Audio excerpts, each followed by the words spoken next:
Pada suatu hari, ketika saya menjemput anak-anak pulang sekolah, biasanya saya suka menanyakan kegiatan apa saja yang mereka kerjakan, atau ada kejadian apa, atau tugas apa yang dikerjain di sekolah.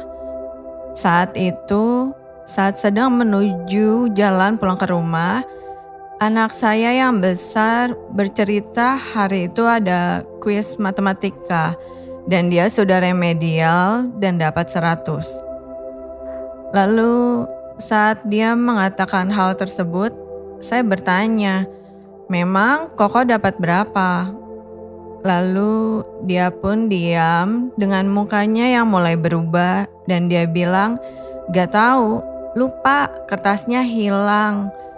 Singkat cerita, saya balik ke sekolah dan menyuruh dia mencari kertasnya yang hilang itu. Dan ternyata kertasnya dia buang ke tong sampah dan sudah dirapikan oleh petugas kebersihan. Saat itu saya bertemu dengan Miss-nya dan Miss-nya cuman bilang, "Gak apa-apa, Mam, dia tadi sudah latihan ulang. Cuma Jacob lain kali gak boleh ya disobek gitu."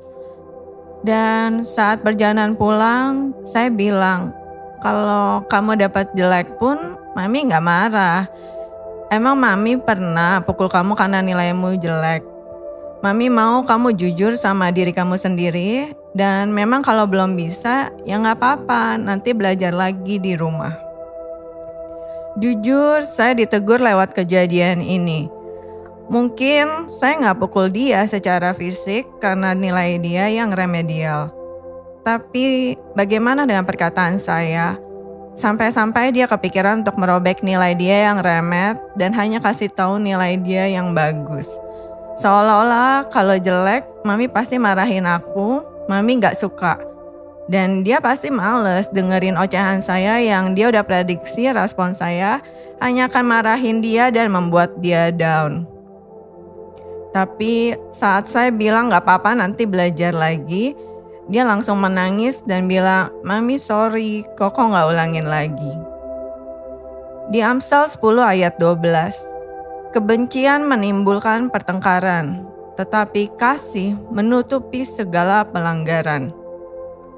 Terkadang waktu orang buat salah, mereka tahu kok kalau itu salah. Mereka nggak butuh ditunjuk-tunjuk atau dibacain salahnya. Mereka cuma perlu dikasihi lebih lagi.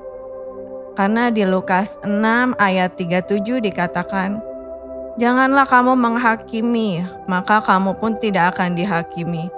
Dan janganlah kamu menghukum, maka kamu pun tidak akan dihukum. Ampunilah dan kamu akan diampuni." Yuk kita belajar meneladani apa yang Tuhan Yesus ajarkan. Menjadi pribadi yang bisa mengasihi orang lain bukan karena dia baik saja. Dan hal itulah yang membuat kita berbeda dengan dunia ini. Terima kasih, Tuhan Yesus memberkati.